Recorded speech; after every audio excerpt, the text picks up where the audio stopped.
It is Monday, October 28th, and you're listening to or watching on Facebook Live to another edition of the Boiler Breakdown Podcast. I'm your host, Tanner Lee, alongside my co-hosts, Evan Webb and Andrew Eiler. And just for fair warning, one of these guys listened to the game on the radio. One of them did not watch the game on Saturday, but neither of them missed anything by missing the game live. So what's going on, guys? I'm just glad that we're starting a podcast about Purdue volleyball now because it's the only team that's winning right now. Hey, huge shout out to Coach Rondale and the volleyball program. Huge upset win over Nebraska Saturday night. Not make the night a complete or the day a complete waste, I guess you can say. And at least Notre Dame lost. We can talk about that as well for, later on in this show. But welcome if this is the first time you've listened to us or watched us. And if you are a regular, we appreciate you tuning in. All right, boys, let's jump right into it. We have to. Have to. I mean, is crying allowed? I think Evan already told us that. I mean, that was next. Yeah, it's gonna happen. Yeah, it was not fun to say the least. Saturday, Purdue lost the Cannon Trophy, so now they're only down to one rivalry trophy in its possession, 24-6 against Illinois, and it felt like it was even worse than that. So it was even really that close? Yeah, it felt like it. I had a bad feeling on Friday when I saw the forecast was 100% chance of rain. Like, and we run the ball so well. And Illinois does run it well. And, I've been to a couple of rainy games at Ross-Ade. Nothing like that. That was unbelievable. Was the Wisconsin game during the Hazel Air where we lost like 800 to nothing? That one sucked. Was it Wisconsin? No. There's so many of those. And I don't know. I remember it raining against Wisconsin in Dane Hopes last year. But that was like a half.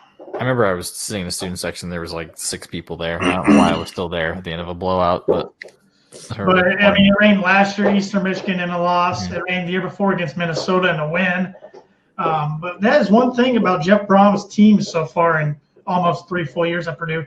Mm-hmm. They don't play well in bad weather conditions. Minnesota last year. Mm-hmm. Or it was just cold. It wasn't raining. It was just cold. And that's a little worrisome because you're in northwest central, I guess you can call it, Indiana. It's going to get cold and at times rainy, especially in October and November. This isn't Kentucky or any southern state. I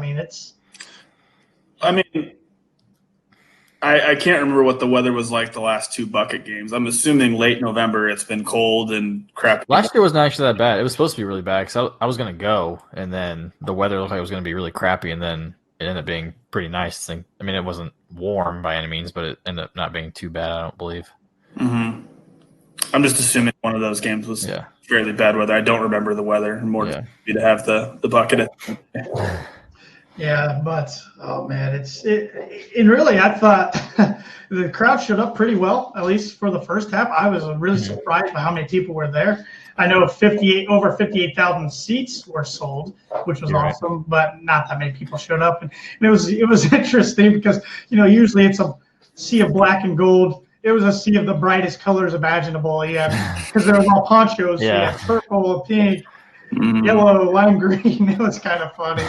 But it just a miserable overall game. And really, I thought Purdue missed on some key opportunities on the first drive. They were moving it a little bit with a couple first downs, and then Jackson Anthrop dropped about a 15-yard wide open slant route over the middle, and that was the first of many wide open drops Purdue would see during the game. Milton Wright dropped 2 that I can remember off the top of my head. A few other guys dropped some. So, Jack Plummer's stat line was pretty brutal anyways. Jack Plummer's stat line was pretty brutal, but he didn't have any help. No, he did not. I just feel like I was listening to the game, and I feel like every time we had even somewhat of a drive going, even if it was, just the first couple plays, someone was dropping the ball. So it was really just frustrating. You can't it just makes me wonder did these guys practice outside? Have they practiced outside in the rain? Well, I don't. To be honest, I don't think if it rains, I think they usually go indoors. There's the injury risk as well. So it's like, you got to prepare for the elements. And I thought I read that they were practicing with wet balls, and they definitely do that. But so I mean, it's not. I think you kind of weigh the risk of bad weather on Saturday, but you'd rather not have somebody slip and tear an ACL on Wednesday of practice. And that's why I was glad, even if Rondale Moore would have been cleared for this past weekend, they still should have and would have probably held him out. Because you don't want to test a hamstring on a wet field. No. Were the receivers wearing gloves? No. They weren't. I think one of them did, but the majority of them did not. Yeah. And even in warm-ups, I didn't see this, but my dad pointed out to me after the game. He said he was worried when he sat in his seat and was watching warm-ups, just guys toss the ball back and forth. He saw 4 receivers, the ball just go straight to their hands. So it was unbelievably wet. I mean, you can practice all you want all week long with wet footballs, but until you get in a game situation where you're getting rushed by a pass rush, it's a little different, or, covered by defensive backs and linebackers. A little different. But Cactus Jack Plummer ended up with a stat line of 8 completions on 20 attempts for 71 yards, no touchdowns, 1 interception, and 1 fumble. The fumble was recovered by Illinois. That's what they do. They force fumbles, they recover them. And the pick happened early in the second quarter. It was a pick 6, which gave Illinois the lead 10-0. I thought all the momentum flipped right then, and Purdue never was even close to getting it back. Yeah, it sounded, listening to the radio, it just sounded like as soon as that play happened, just the air went out of the stadium, what was still in the stadium, and then they kept mentioning how it just looked like the Purdue sideline was just defeated. I mean, you had a couple defense come with some big stops and things here and there, but it just didn't seem like everyone was really playing inspired football. Nope, and it was a bad throw. He telegraphed it the whole way, looked at the guy, guy jumped the route. We were already inside the 10-yard line, I believe, or right at the 10-yard line, and just walk in. Wasn't good at all. And then shortly after that, I don't remember if it was the very next series or the series after the next series, redshirt sophomore Aiden O'Connell made an appearance, came in the game. It was interesting because he was only in about for 2 series, and then they pulled him and put Plummer back in. But then he put O'Connell back in later in the game, and he ended up with a stat line of 7 for 13 for 65 yards and 1 touchdown. He threw that late in the fourth quarter to Payne Durham. Payne Durham's 3rd touchdown of the year, which was nice to see. O'Connell throws a good ball, but not mobile at all. Really? Not mobile at all. He can't move. I thought his pocket awareness was all right. I mean, he moved up in the pocket okay, but I mean, you could tell he was nervous as heck. I mean, walk on. Walk on. First career start, or not start action against the state school where he's from. I mean, that probably added to it a little bit. But Jeff Braun was not pleased with either quarterback. I actually had a suite ticket for this game. I tried to brave it for the first quarter, sat outside the suite, and it was too wet, and ended up moving to the suite for the next 2.5 quarters before I left midway through the fourth quarter. But they had one screen, had the Jumbotron feed, and one screen, the Big Ten Network feed. And on the Big Ten Network feed, man, Braun was getting on the quarterbacks like he does every game, but it was rough. Do you guys think he needs to tone him back a little bit? No. It ain't going to happen, regardless of if he wants to do or not. I don't know why everyone's getting on it. I mean, it's a football coach. I mean, he's got a higher standard for quarterbacks. He's got a very high standard. Yeah, I mean, we talked about that in previous shows. I mean, it could be to a fault, but it is who he is. I mean, kind of the same way people who want paint replay zone, it's not going to happen. No. And it's just kind of who they are, and they have their standards, and some people are, some players respond really well to it. I think David Blau was one of those players who did really, really well in that sort of environment. These younger guys, I don't know, we'll see, but he's got to find those guys who respond really well to it. But he's not gonna. That's just who he is, and I don't want him to be anyone else besides Coach Braun. Yeah. And I think he's kind of finding his players. I mean, year 3. I mean, you kind of read into some of his comments on press conferences or after games about finding people who want to be here and play hard and want to practice, and his actions with recruiting more players and we have leaving.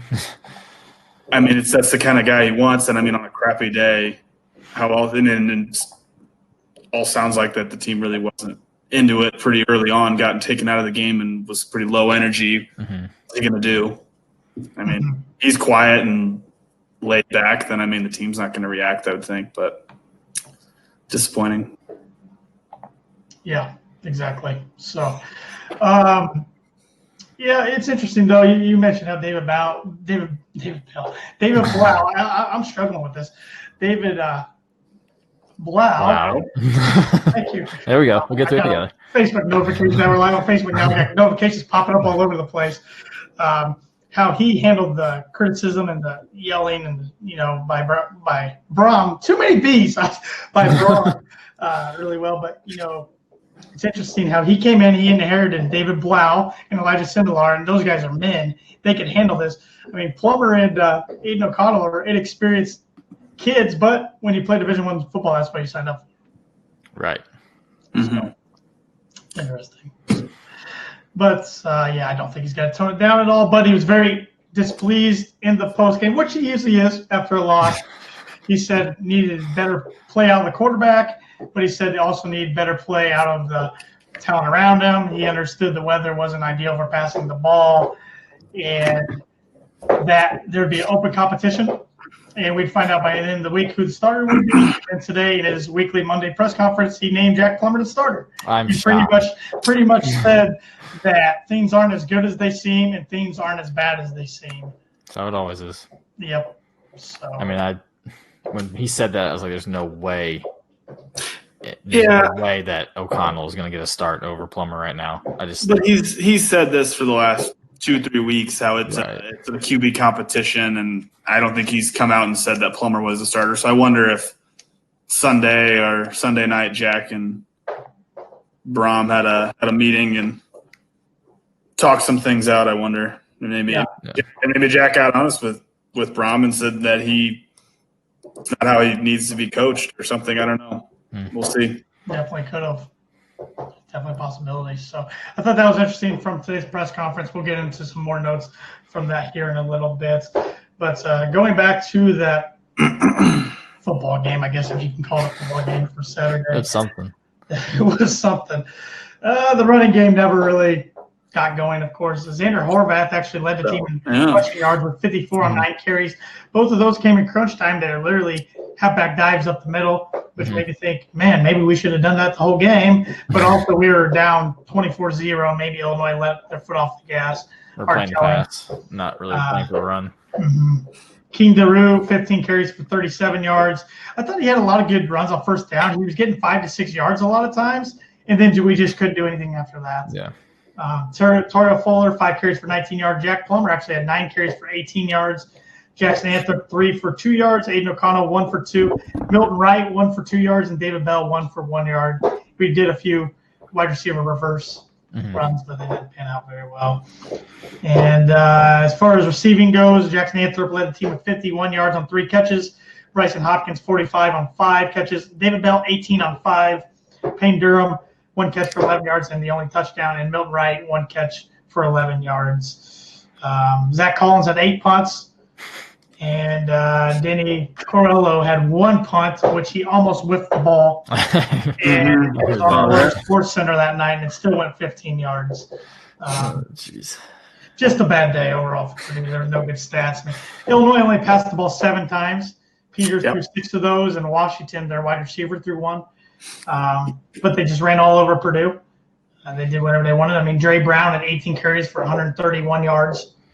Bonner had 48 yards. Reggie Corbin had 47, and Brandon Peters actually had 12 carries for 17 yards. So it was just disappointing because the whole stadium and their mothers knew that Illinois was going to run the ball, and Purdue couldn't do anything to stop it. Were they just not loading the box? What was? It just looked like Illinois dominated the line of scrimmage. Purdue didn't get any push. Karlaftis did have a sack. Imagine that. He does it every week now. He get credit for another half a sack too. How the heck does he get a sack when they only throw the ball 6 times? 7. He got one early in the game. It was. I knew he did. I did see that. I saw the replay. He just got off the line real fast and just blew right by his guy. Yeah, I just throw the ball. They only throw 6 or 7 passes. I mean, there's not a whole lot of opportunity. I mean, he increased his lead for total sacks for freshmen in the country. So I just don't know what else there is to be said that we haven't already said about the guy. He's just a good football player. Very glad to have him, and he's the face of the program. And just need another one. Yeah, we need. Well, hopefully this time next year, hopefully we have another one literally in the family committed. But we'll see about that. So, let's see here. Any more thoughts on the Illinois game?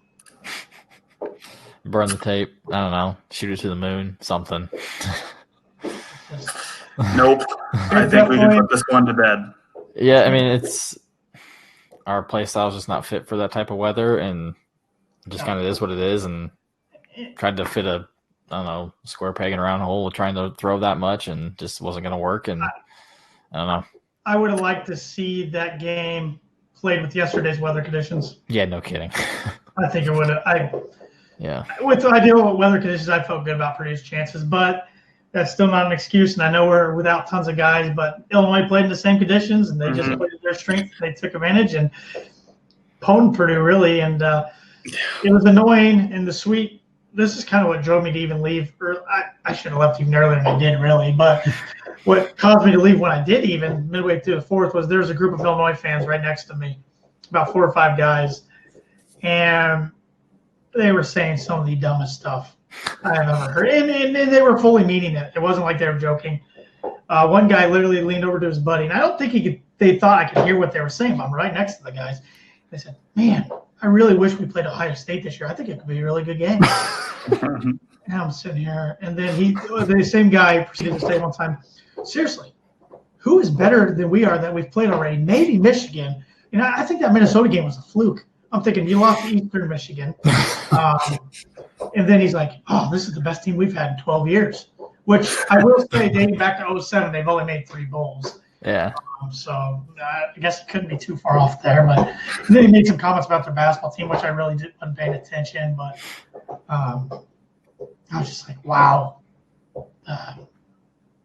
I mean, that's you could say that for just about any fan base. There's going to be some dumb fanatics. Oh yeah. I mean, good for. I mean, he's a fan. Hey, he's very optimistic and positive about his team. Good for him. But if we go back to our preseason preview, I feel like we said at a couple Purdue's got 3 Heisman candidates. Oh sure. I know I had him 8-4. So. Yeah, 8 wins, 9 wins. Yeah, it's. Yeah, but how are we supposed to know that all these injuries are going to happen? But still, that's still no excuse to lose to Nevada. Still lost to Nevada, yeah. It keeps getting killed every week when we were healthy. Every time I want to talk crap about some other school, maybe one other school in the state in particular, about how their schedule is, it's like, well, we still lost to Nevada at pretty much full strength. So I still think Nevada beats all the teams they beat except 2. I think Nevada beats Ball State. I don't know, maybe not, but at Nevada. Yeah. But, I mean, okay. Let's call them out. It's Indiana that we're talking about. Who has 6 wins. It makes me want to freaking throw up. But they're 6-2, but they've beaten UConn, Ball State, Eastern Illinois, Maryland, Rutgers, and at Nebraska. I'll give them that one. Yep. I would like to think, even with all the injuries, Purdue would do pretty well with that schedule. I would like to think. Yeah, 5. We both played Maryland. Yeah. We played them at home. They played them on the road. We won, and we won by a lot larger margin than they did. We will see this weekend when we play Nebraska, even though they played them there. We play them at home. Yeah. Then obviously last week, we'll really see. Yeah. But it's what it is. You got to play on who's on your schedule. And how do you guys like that Purdue plays really tough non-conference opponents compared to the seasons in the past? Or would you like to schedule maybe one tough one like they used to with Notre Dame and a couple ones that you could get some wins under your belt to help you get at least 6 wins to make a bowl? Yeah, that was I saw some people on Twitter talking about that, and I was kind of because there's that because you can kind of look at Purdue and IU. IU had the really easy schedule. It was an easy schedule, easy non-con. And they basically had with their non-con and Rutgers and Maryland in the division, they basically had 4 to 5 wins built in. They just needed that one extra, depending on who their West opponents were. And they caught Nebraska on a bad year, Purdue on a bad year, and who else is their West opponent? What other one do they have? Northwestern. Yes, Northwestern on a bad year, and also on a bad year. Okay, look at Purdue, who Nevada, not a great team, but we went on the road. Vanderbilt sucks. SEC team, though, I guess. I mean, they did beat a ranked Missouri team at least. They did. TCU, very good team for the most part. Who just beat Texas. And it's kind of that. I mean, as a fan, I like seeing playing the good teams and the tough teams, just because from a fan standpoint, I don't like watching us play directional Michigan because it's a lose-lose. If you win, congratulations. If you lose, it's wow, we lost to Eastern Michigan again. But in terms of like trying to build a program like, Tom Allen's doing at IU, just getting wins, at the end of the day, they have a real potential to win 8 or 9 games. And right. But then, for recruiting, those recruits just see 8 or 9 wins, go into a nice bowl. They don't really care that it was against UConn, Eastern Illinois, Ball State, and whatever. It was they won 8 or 9 games. So it's I think it just really depends on where your program's at. I remember when we scheduled TCU a couple years ago, and in the Hazel year, it was like, oh my God, like when we get to that point, TCU is going to be top 5, and we're going to be still in the bottom of the basement. It's not going to help us, but I don't know. I can see the argument for both sides, but I think it just kind of really depends on where your program's at. Kind of the other side of that is just getting wins. I mean, though, if you're playing opponents, you're going to have a more primetime game. You're going to have night that are going to be on nationally televised, not noon kickoffs on BTN Plus or something that's like an online subscription. So that's going to attract more attention, more marketing, more publicity. Yeah. Same thing. For recruiting. Yeah. So it's kind of, I'd say both ways, I guess. I don't mind playing a little tougher. I mean, I don't want to go see like Purdue go play like Alabama, Clemson, and like or something. Florida got on Twitter last week, and they have an opening for a home and home, and they literally put it. It was interesting. They put it out on Twitter, and I think Clemson and Oklahoma responded with interest. I thought that was pretty cool. Yeah, I thought it was cool how they did that. But I mean, you always see like the teams like Wisconsin, Ohio State. Usually, there's some big primetime game like the first or second week of the college football season. It's 2 powerhouses, but definitely, Purdue will get boat raced in that right now, so it's definitely not time. But I mean, I wouldn't mind, having. I mean, I thought the Nevada game was kind of our gimme this year, and turned out that wasn't right. I will never go west again. No, only if you're going west, go to Pac-12. I mean, you got to go Power 5. That was a Morgan after dark. That was a Morgan Burke scheduled game, and there was talks when Jeff Brom and Bobinski met. And after Brown became our coach, to get out of that game, but then they decided not to. But they had discussed that. I found that out via Golden Black's YouTube show last night. Brian Newbert said that, so I did not know that. So, I mean, hindsight, I wish they would have got out of it, but is what it is. But and I don't want to jump too far ahead, but you do look at next year's schedule. We just mentioned, playing tough opponents and playing cupcakes. Purdue's first 4 games next season. They open up at Nebraska, who Purdue plays this weekend. That's their first game next year. So they'll be ranked like number 5 in the country because everyone else got Frost. Book it, guarantee it. Give the Heisman to Rondale Robinson right now. And then they come home to, I don't know what order this is, but I think it's Memphis. Oh, Memphis. Okay. And Memphis is ranked 24th in hosting game day this week. Very good offense. Then they host Air Force, who's a tricky offense, runs the triple option. Then they go to Boston College. That's the first 4 games for Purdue next year. So, I mean, I'm just saying it's exciting for the fans. Even that Boston College trip would be cool for the fans, but Starting 0-4 is not fun for the fans though either. No, it's not. It's not. So no, but it's kind of a measuring stick when you can say like, look, we're Purdue. It is. Yeah, actually beating other competent schools or schools that you would think are a little better than Ball State. Yeah. So try to pick an IU in. I don't know. We got a comment from somebody watching. Good friend of all 3 of ours, Cameron Screeton. He is an Indiana Hoosier fan, but he says Reds suck. I know. I understand that. For anybody listening to the podcast, Andrew's got a Cincinnati Reds hat on. Andrew's the biggest Cincinnati Reds fan I know, so he's a diehard. So if you're listening and like the Reds, be the real season, the off season for the Reds. Every year. So I don't want to talk about 2020 yet, but no.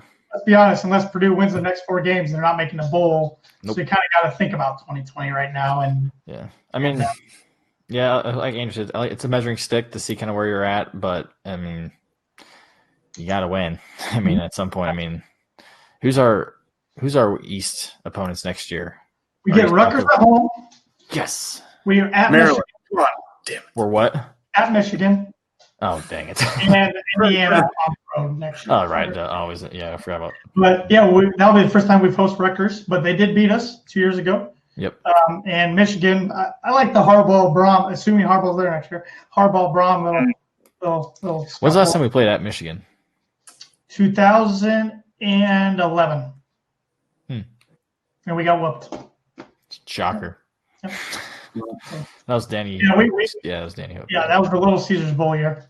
Heck yeah. Yeah, the Turbush, Robert Marv, back and forth. Yeah, that stuff. So, all right, you guys ready to preview the Nebraska game? Sure. Yeah. First off, did any of you see Scott Frost the bit from his post-game press conference the other day? The what? The audio bit no.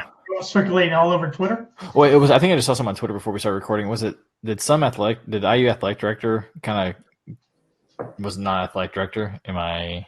Well, no. That also. Should I shut up?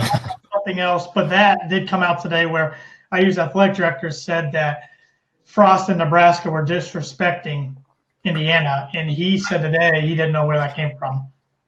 So I don't know. But I was referring to in the post game.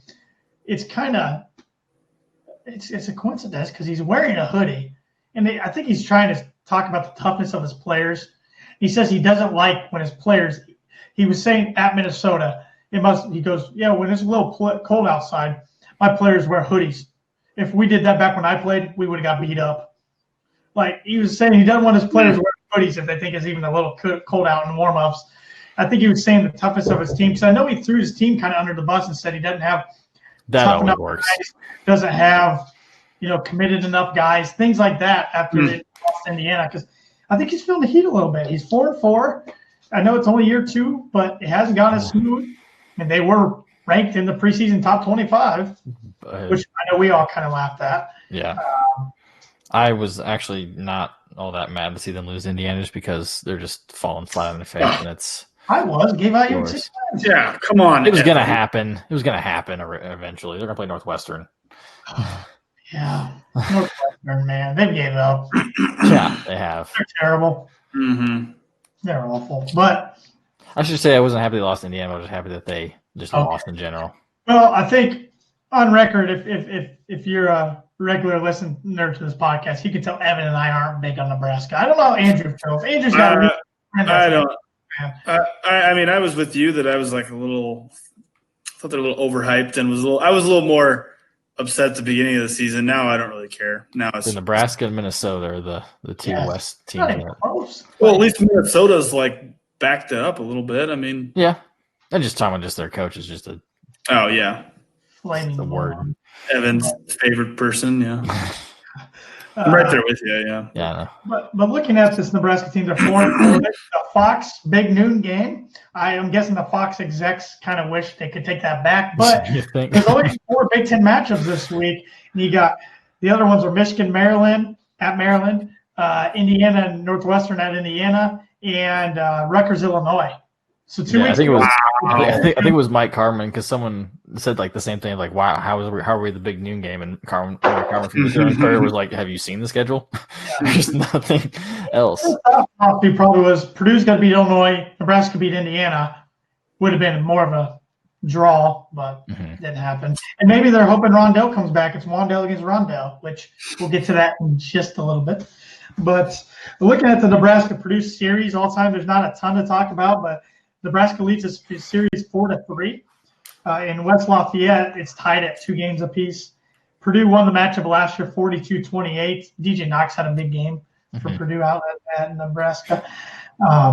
That's pretty much it for the series notes. There's not a whole lot compared to Illinois last year. There was like a book.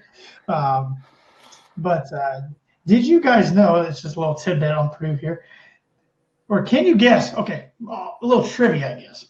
Who's the last non-freshman to score a touchdown for Purdue, and who was it against this year?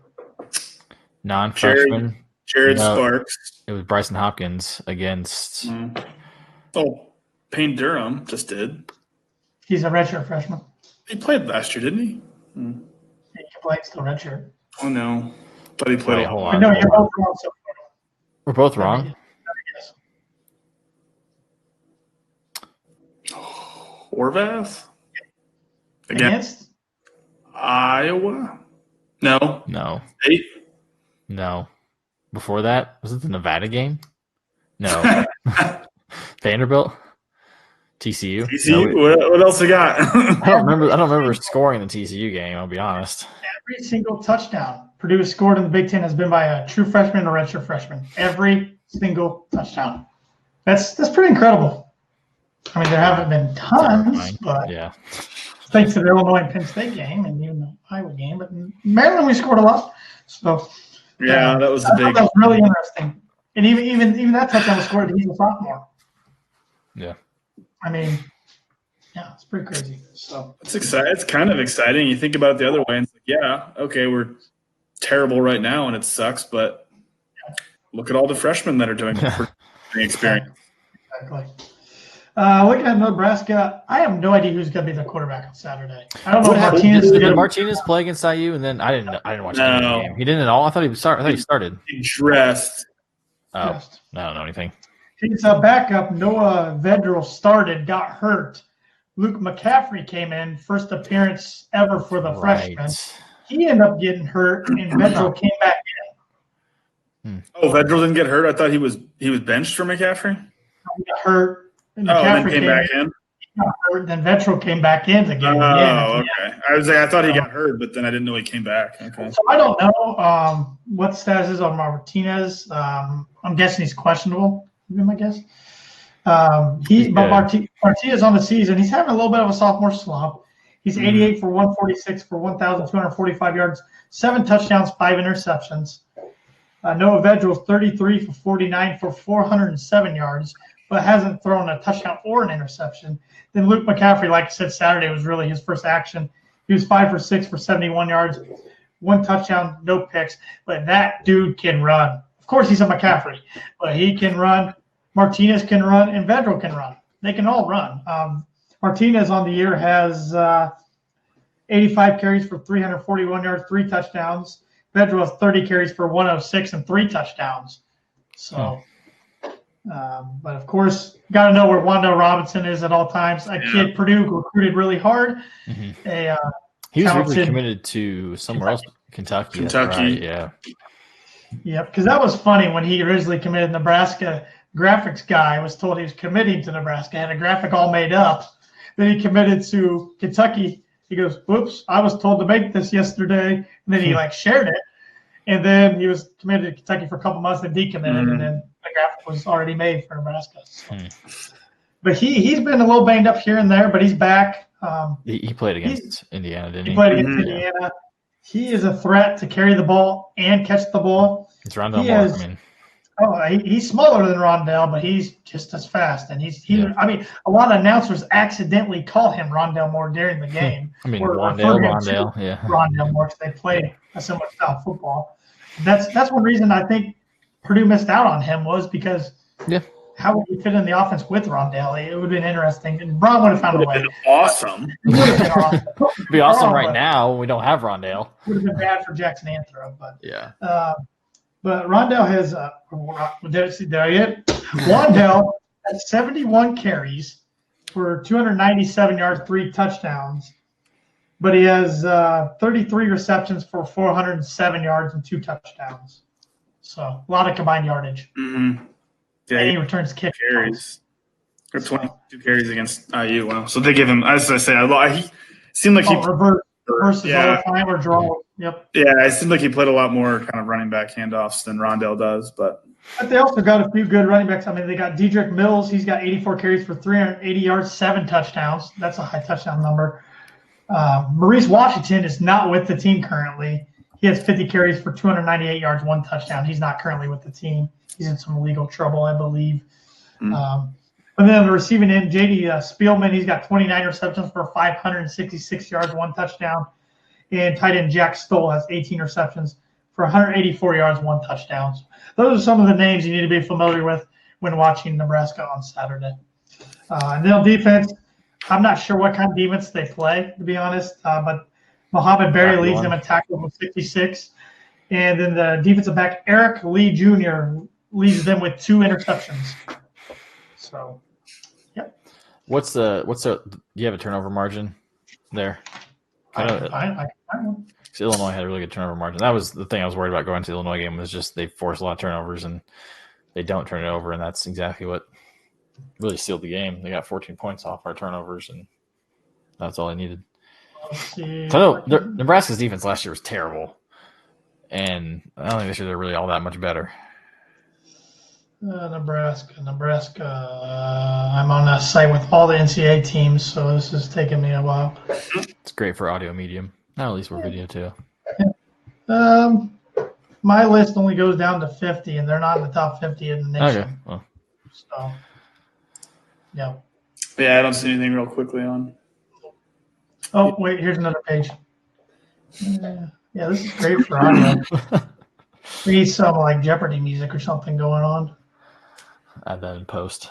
They're 100th. Okay. They're minus 0.5, I believe. That's per game? That's average. That's average per game. Sorry, minus 4.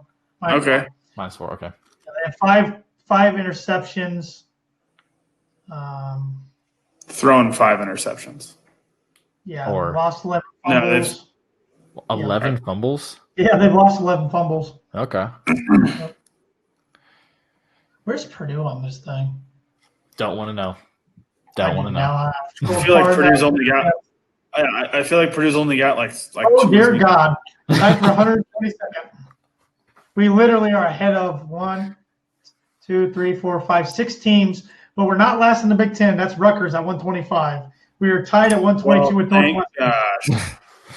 You see I see the picture of the, I think it might have even been Cameron posted it in our group chat over the weekend, the crowd before the Rutgers game, like 10 minutes before the game started, where the band would have been like 70% of the crowd. Yeah, it looked like Ross Aid in the fourth quarter Saturday. No, that's good. Well, it was That's a crummy good. day. Oh, it was awful. It was the worst I've ever been to. It's what it is. It's over. It's a loss, unfortunately. Now Purdue's got to rattle off 4 in a row to make a bowl. Shock the world. You know what, Jeff Brom, he'll do it. He'll find a way. Hey, maybe those Illinois fans you talked to, Tanner, were right, and maybe they are really good, and maybe Wisconsin isn't that good. So maybe Purdue has a chance. Never know. Crazier things have happened. That's why you play the game. 2 other takeaways from Jeff Brom's Monday weekly press conference. He did not. No depth chart came out for Purdue. That's what I was going to say. That was really I was going to ask if I heard. I didn't. I'm going positive mind thinking and thinking that means some guys are coming back, and he doesn't want to let them know yet. Or it could be negative thinking and more guys are hurt. They haven't come up with it yet, but because he did say he did not listen to injuries today. He said ask him in the end of the week, towards the end of the week, and he'll give you a better idea. And that was when asked about Rondale Moore. So, AKA, let's see how the weather's going to be on Saturday. could Rondale practice this week? Yeah, I mean, I guess we'll see. This is the game I've been saying. Does media get access to practice every day or just a couple of days a week?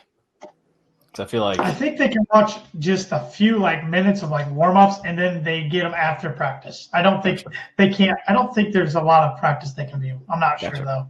Another comment about your Reds hat there, Andrew. Another friend of ours says stupid hat. So you're definitely the topic of the podcast on Facebook. You know what? Just taking attention away from the Purdue Illinois game. That is true. Thank you. Keep wearing the hat every week. Well, hopefully we win this week and don't have to talk about that. But I thought that was interesting. And then when asked if we could see any more freshmen play, because now we are in the last 4 games, so any freshman who hasn't played can play 4 games and still redshirt. He listed Cam Craig, potentially. He's offensive lineman. Yep. Offensive lineman, yeah. Stephen Bourgeois, possibility. Is that how you pronounce the name? I believe. I'm going with it. I'm confident. I'm rolling with it. So you sound confident. I'll believe you. I'm so good at pronouncing names. Well, Evan just ruined that by asking. I mean, you should just let him go with it. Hey, I've heard it 6 different ways, and Tanner sounded real confident. I had to make sure. Yes. And Dante Hunter Jr. is that his name? I've been waiting to see him. Yep. Defensive end, yeah. Mm-hmm. So 2 new defensive linemen they could add to the rotation, which that makes me excited. Maybe Lorenzo Neal. Hey, Lorenzo Neal has not played. We could have used him on Saturday. Yeah. Of all the games so far this year, honestly, Yeah. a lot of runs were starting it through the middle. Is what it is. So, if we could get Neal and Rondale back for Saturday, I think the spread flips to Purdue's favor. Mm-hmm. Because right now it's 2.5 at Nebraska. Yeah. Nebraska 2.5. Yeah. So, yeah, well, those are the things to keep an eye on. But my biggest takeaway was Cactus Jack Plummer is the starter already named, and whereas after Saturday's game, we thought we were going to see a quarterback competition between Jack Plummer and Aiden O'Connell. I think Jeff Braun made the right move. Mm-hmm. I know he's got a short leash, though, because he's unhappy with his decision-making, particular when the number one option isn't open. He's not checking down. He's not looking to run. He's kind of forcing things at times, but I just think if you benched Jack, then that's terrible for his progression. Yes. Yeah. Agree. I don't think it'll come to that. I mean, I think it's going to be – he talked about just having another guy ready and sometimes get a spark. I mean, he did this with Blau. Braun did this with Blau and Sindelar last couple of years when they both were healthy. So, and he keeps recruiting quarterbacks. I mean, he's not going to settle. So, speaking of recruiting, I haven't really checked the website, Rivals. Any recruiting updates from over the weekend? From all I could see was he was trying. I know Brian Newport was trying to get a hold of the quarterback that visited over the weekend, but he hadn't responded at the time. I haven't heard anything else. I mean, he's going to be announcing at the All-American Bowl anyway, so it's kind of just a hurry up and wait kind of thing. It's believed to be between Purdue and Oregon. So, yeah. Technically Maryland too, but yeah. It's cold. Positive on it. Well, Saturday's game wasn't It was miserable there. I think hopefully he understands it was raining, so I don't know. And he saw how terrible the quarterbacks played, so I mean, wow, he could start. He could have ran the ball a lot for them on Saturday. So we got another comment. Illinois fan, Josh Munt. Huge Illinois fan here. I wish we could see Illinois versus Ohio State. I think it would be decided by one possession. Illinois has the edge at quarterback, running back, and defensive end. I don't even know how to take that comment. Back on the bandwagon. Love it. Oh, he jumped back on the bandwagon after the Driving Wisconsin it now. game. Don't let him fool you. No, I swear it was the Michigan game when they were in it, and he claimed he wasn't watching the game when it was like they had the ball like down 7, like with like driving. He's like, oh, I'm not even watching. Yeah, okay, I don't believe it. And for anybody listening to the podcast, this is our friend that's Illinois fan that we've referred to a couple times a few weeks. So he says he's not an Illinois football fan, only basketball, but he was up until this year. And all of a sudden, he's made a comment the other night. Oh, if they beat Rutgers and Northwestern, get 6 wins, I'll be back on the bandwagon when they make a bowl. So, and he hates Purdue, so he definitely watched Saturday's game, and I know he enjoyed it. So, good stuff.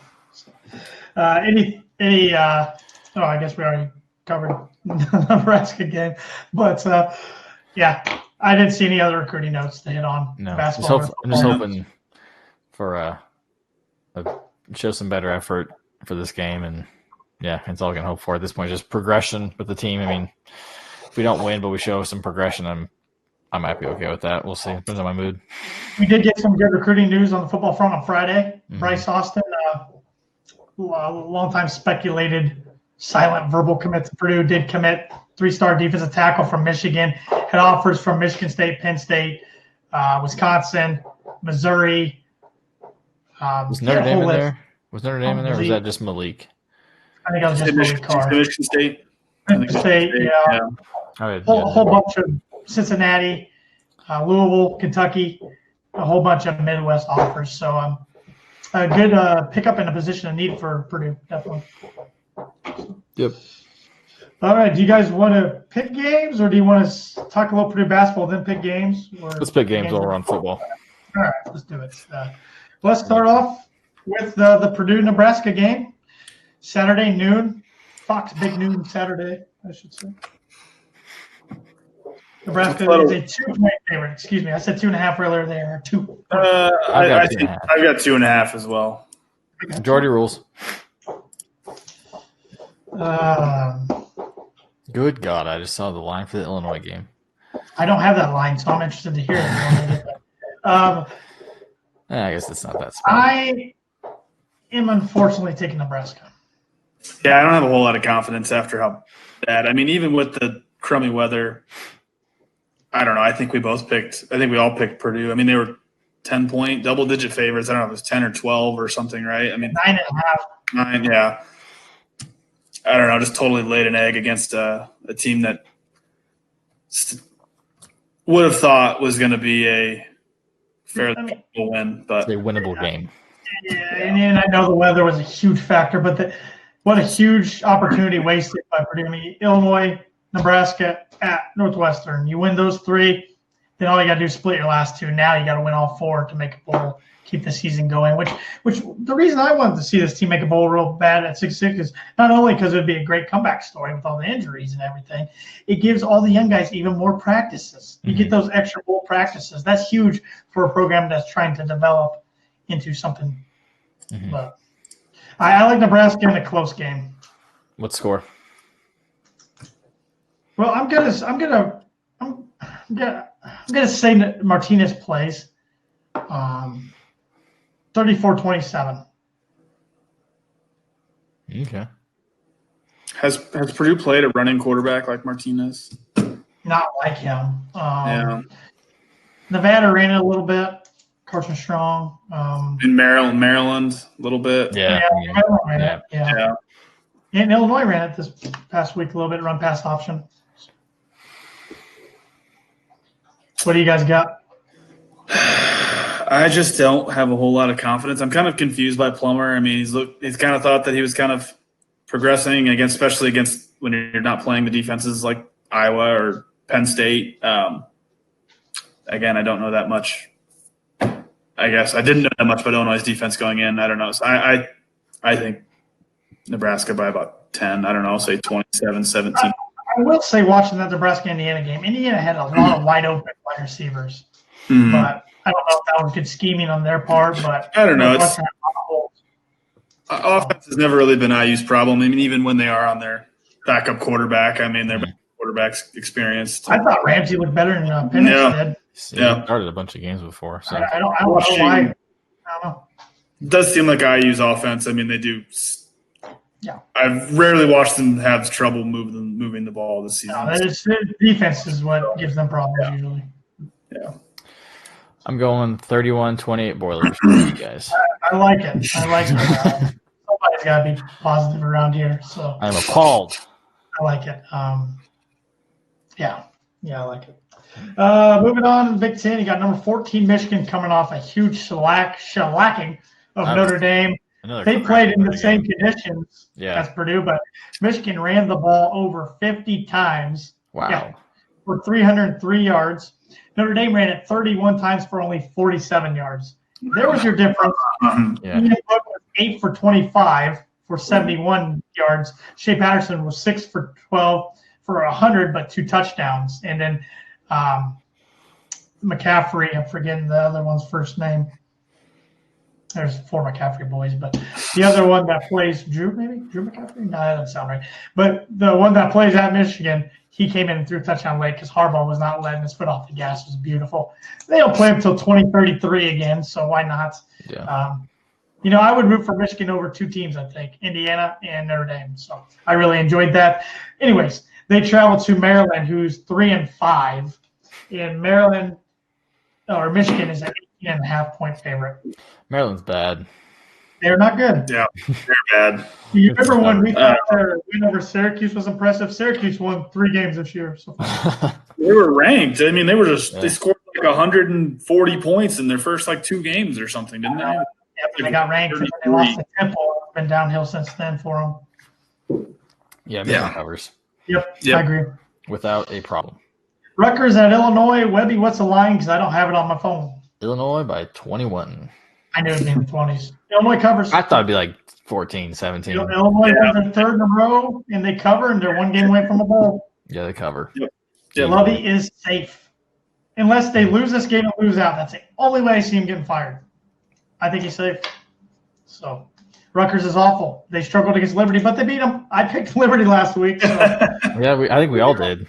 Yeah, they were 7-point underdogs. Yeah, Liberty got $1 million, like Evan said last week, $1 million to play them. Came close. It would have been so much better if they had won. But Then you got 1-6 Northwestern. They might be the most disappointing team in America this year. At 6-2 Indiana. Indiana's a 12-point favorite. This is a night game on Fox Sports 1. IU by 2 touchdowns, yeah, easily at least. IU covers. I don't know. I mean, Northwestern does not move the ball very well, but I mean, if they were, would this be the game that they actually? I think they've quit, dude. I think they've quit. Yeah, I think Hunter IU wins by Johnson 3 touchdowns. I mean, Hunter Johnson's hurt. I think they've quit, and IU's probably about to go 7-2, and they received 4 votes for the AP. I don't think they would clear to rank just due to where they are in the polls receiving votes, but they're going to get close. Mm-hmm. They're going to get real close. I mean, 7-2, you should be close. I think that'd be the first time they've been ranked since '93 when they went 8-4. They might have been ranked early in the '94 season, but they went 6-5 in '94. Here's a fun fact for you. Guess how many points per game Northwestern's averaging? Like 13. You have to say like less than 2 touchdowns. 10.6. Yeah, they're averaging 126 passing yards per game. It's a bold strategy there, Cotton. IU's offense is too good. Yeah, they're blowout. That's all for Big Ten. Only 4 games. A lot of teams on bye this week. Yeah. Pretty bad week slate. Cream of the crop. Top 25 matchups. We won't go through all of them. I'll pick out a few here.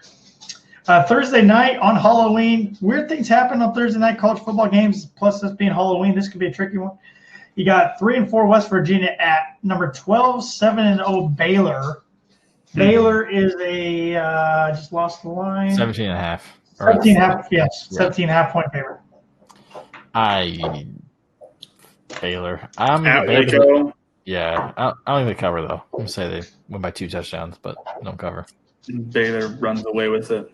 I don't know no West Virginia or Baylor really, but I agree with you, Evan. I'm gonna say Baylor wins, but they don't cover. West Virginia keeps it tight for a while. ACC matchup on Saturday. You got 4-3 NC State at number 23, 6-1 Wake Forest, and Wake Forest is a 7.5 point favorite. Wake, they cover. What's the line? 7.5. 7.5. I think it'll be close. For no reason at all. So who are you taking? I'll take Wake. I'm taking the Wolfpack in the upset. Oh, there you have it. I don't know why. I'm going to be different. So you got 5-2 Virginia Tech coming off a bye week at number 16, 5-2 Notre Dame. Notre Dame is a 17.5 point favorite. I think Notre Dame bounce back and cover. I don't think they cover. Okay. I think Notre Dame wins. I'll say by 10.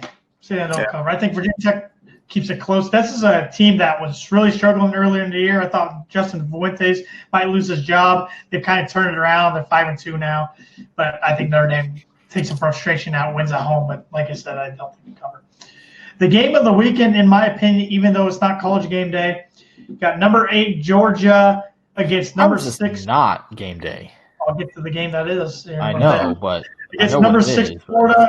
They go to this game all the time. It's the world's largest cocktail party. It's in Jacksonville. True. Yeah. They've played it in Jacksonville since like the 30s or 40s. Interesting matchup here because whoever wins this game is probably going to represent that side of the SEC in the SEC championship. Who do you guys like? I feel like Florida's getting no respect, and they're right there. Yeah. I'm going with Florida. I like their defense. I'm gonna go with Florida. I agree. I'm going Florida as well. I think Georgia's been struggling as of late. They lost to South Carolina, and even when they beat Kentucky, I believe they struggled. Even though it was like a monsoon game, they struggled that game. I like Florida. Yep, same. I'll take Florida as well. Good game. All 3 of us agreed on that game. To be honest. I mean, they're 6-point underdogs. I think. Yeah, that's kind of at home. Well, I guess Jacksonville. It'll be half and half later, but I like talking about this game. I think this will be a fun one. You got number 22, 5-2 Kansas State, newly ranked, coming off a big upset win at home over Oklahoma. At 3-5 Kansas, but Les Miles and the boys got a win over Texas Tech in a crazy finish of a game. The other day. If you did not see that, I did not. Texas Tech got the turnover. I don't remember if it was a fumble or a pick. Guy is running, goes to lateral behind him. Nobody's there. Kansas falls on it with 1 second left, kicks game-winning field goal. Oh, wait, I did see that. Yeah. Yeah, I did see that. In-state rivalry here, in conference rivalry, who do you like? 5.5 point favorites, Kansas State. I'm saying Les Miles. Let's see. I'm going with Les Miles and the boys. Yeah. Pick the upset. We're all three going to agree on this. I think Kansas State comes in with a big head. I don't know. What Les Miles was an interesting hire for this job, but I kind of like what he's doing there this year. And this is a program that was dead, absolutely dead, and have 3 wins at this point of the season and a win over Texas Tech and a darn near win over Texas. Yeah. So, number 9, Utah, 7-1 at 5-3 Washington. Utah's a 3.5 point favorites. I like this Utes team a lot. Yeah, you're a Utes fan. But they're not the same team at home or on the road as they are at home, but not many teams are. With that said, I like Utah in a close one. I do think they covered at 3.5, but it's a close game. I'm still win by a touchdown, Utah. I'm going to pick Washington. Go Dogs. Tanner's second favorite team, Utah. What's Washington's mascot? Huskies. Dog. That was right. Yeah. I'm not going to cover this game because East Carolina is terrible. Mm-hmm. But I thought it was interesting to see Cincinnati at number 17. Yeah. So, do you think Clemson's going to cover against Wofford their 47-point spread? I didn't have a line on it, and yeah, they'll cover that, and they'll pull the starters early. Yeah. Wofford is 5-2. I hate that school 47 because they beat us back in the baby boiler years, and I still haven't forgave them after we beat a really good Louisville team down the Wooden Classic. So I'm holding a grudge 12 years later. Yes. Here is your college game day game of the week. You got number 15, 8-0 SMU at number 24, 7-1 Memphis. If you like offense, tune into ABC at 7:30 Saturday night. This is the primetime game. Memphis is a 5.5 point favorite, but I am taking the SMU Mustangs. I think Sonny Dykes got these guys rolling. It's going to be a fun game, but give me SMU. I'm with you, Tan. I think SMU. I like it. You got SMU colors on, blue shirt, red hat. So. There you go. Yeah, see? Going with SMU as well. Mm-hmm. And then the last game we'll cover for this week. This is an interesting Pac-12 matchup. You got number 7 Oregon, who's 7-1 at 5-3 USC. Did you guys realize not only does USC control their own destiny the rest of their way for their division, but so does UCLA? Yeah, UCLA has 3 wins. They played each other in the last game. That's how crazy the Pac-12's been. UCLA's beat Washington State and beat Arizona State. USC's been up and down, but give me the Trojans in an upset. The Ducks are 5-point favorites. Give me the Trojans, and I think Clay Helton takes a step towards keeping his job. Quack, quack. I say Oregon by double digits. Oh, okay. I was going to say the cover. They're a good team. They could use this. I mean, they keep rolling. They could get in that playoff discussion. So they lost one game. It was to Auburn week 1 on neutral field. The numbers. I mean, they got a better case right now than Oklahoma. Yeah, that's true. I would say, but yeah. You going to keep Jalen Hurts out of the playoff, though? I want to see him in the playoff, but I think they hurt themselves bad. No, they did. Yeah, it was. I mean, we all three. I almost forgot to even cover that game last week, and I remember you said you forgot one, and I was the only one of us 3 to even have Kansas State covering that game. It was like 24.5. We thought Oklahoma would kill them. We were wrong. No. Yep. So, before we close out the podcast, let's talk a little Purdue hoops. We had the secret scrimmage. Almost here, thank God. We had the secret scrimmage on Sunday against Providence. The first exhibition game against Southern Indiana on Friday. It is sold out, which is crazy for an exhibition game. Mm-hmm. So the season's almost here. The season starts next Wednesday against Green Bay, and we're against Texas next Saturday. It's literally almost here. Secret scrimmage didn't go as Purdue would hope, but nobody needs to freak out. The secret scrimmages mean nothing. The only thing I didn't like was that Purdue was 5 for 23 or 24 from 3-point range. That was a little worrisome. But yeah, I think it's a team that it has shooters, but no one's really proven.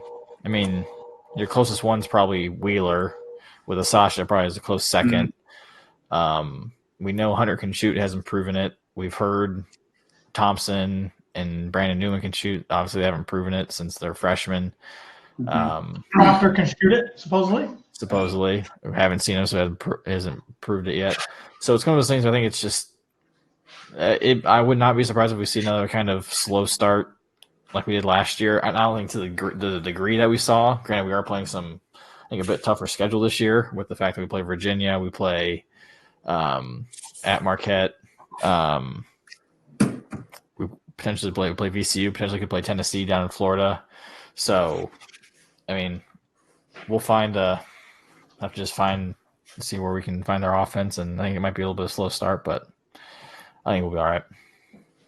And starting next week on the Boiler Breakdown, we'll be covering football and basketball, at least for the next 4 weeks. Hopefully Purdue gets hot in football and we can cover it longer than that, but we'll have our preview for the basketball season next week. So. That'd be gonna be fun. Hopefully, I get to see Purdue's first win over Wisconsin. Keep it going.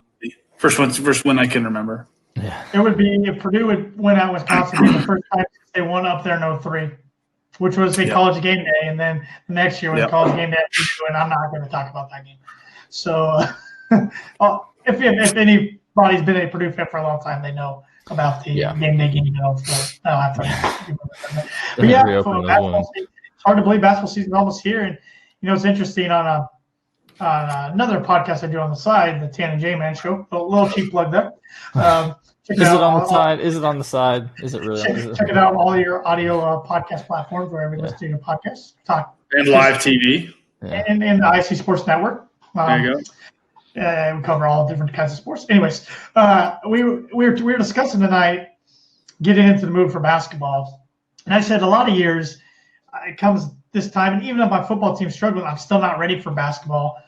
And while I am still in the football mindset, I will get in basketball mode quicker this year, not just because Purdue's struggling, but because Purdue basketball, like you mentioned, Evan, plays these really good opponents early this year. That helps because usually I wait till like the ACC Big Ten Challenge in December to get into it.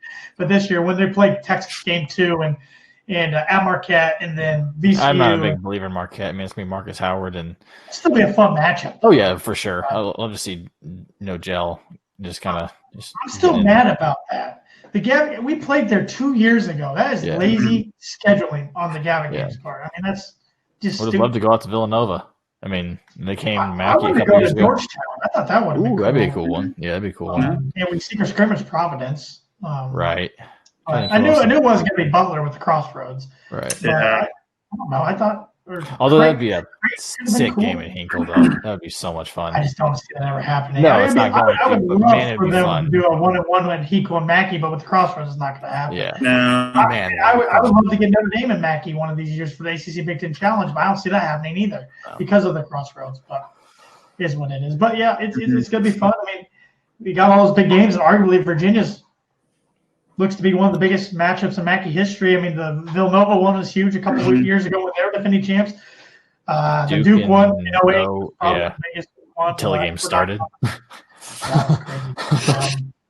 But that'll be a fun one. But we'll know about this Purdue team pretty early on if they're the real deal or not, and up to their ranking of 22 in the coaches and 23 in the AP. But I'm excited going in without a lot of expectations. That's what I did last year, and it worked out. So I'm hoping to do again this year. But we'll have plenty more basketball talk next week. Any closing thoughts? Basketball, football, volleyball? Keep that train rolling, man. Nope. They're rolling. Volleyball team. The football team has gone off the track. It hasn't started yet. Or basketball hasn't started yet. So. Now I'm excited for basketball. It's always fun to be in Mackey, and football.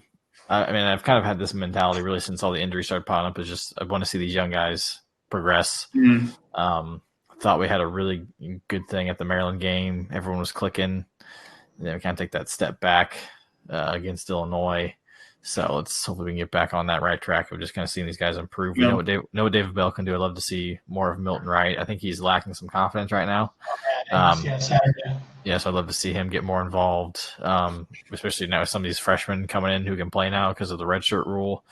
Like to see what kind of energy they bring. They got nothing to lose really. So just have fun. Yeah.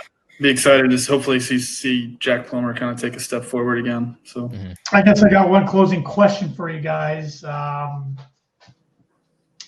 Okay, so say Rondale Moore doesn't get cleared this week. Do you just shut him down for the rest of the year? Or is it better yet, he doesn't get cleared this week and Purdue loses. So a bowl game's out of the question. There's 3 games remaining.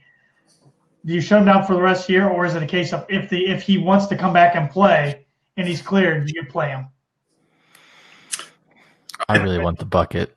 Yeah, I think he's cleared. I think he's cleared. I think you play him. I mean, it's gonna be. I mean, you go for 5 wins is better than 4. It's not like I think it's a similar thing with Sindelar a couple years ago. Granted, again, it is a different scenario in terms of we still had a chance then. But if we said if we lose, then it's a different scenario. But I think it's one of those things where you just talk to him and his family, and if he wants to play, I mean, let the kid do what he can do. Yeah, I just of course, I don't know Rondale Moore personally. That'd be cool if I did, but I don't.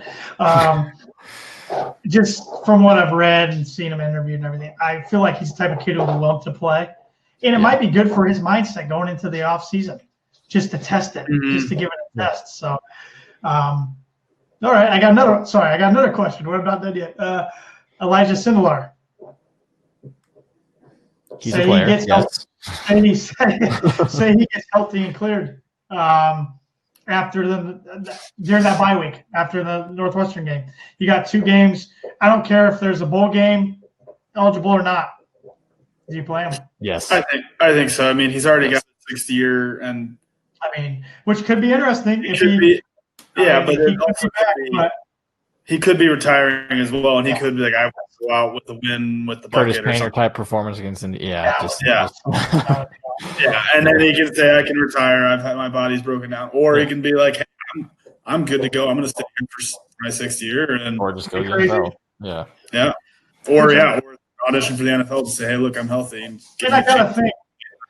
I know these quarterbacks are all competitors, all want to play, but if, say, they know he's not coming back next year no matter what, if there's no bowl game to be had, and he does get healthy and he comes in the Wisconsin game or the Bucket game, if I'm Jack Plummer, I don't get too upset. No. I still know it's probably my job to lose next year if Elijah doesn't come back. And the guy's literally giving his body up for the program. And get one moment.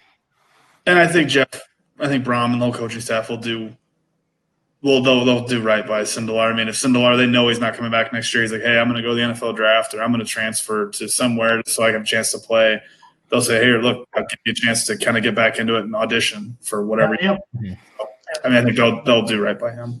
I almost want to cry thinking how smooth and awesome that first drive of the year in Nevada was when the ball didn't hit the ground and we didn't even see a 3rd down. It was just boom, boom, boom, boom, boom. What could have been? No. But any more just closing final thoughts? I know you guys already kind of wrapped up. Where can they find you out on Twitter? I know for everybody viewing on Facebook, Evan's got his Twitter handle there. Head of the game. Your Twitter handle? I think it's Eiler3, I believe.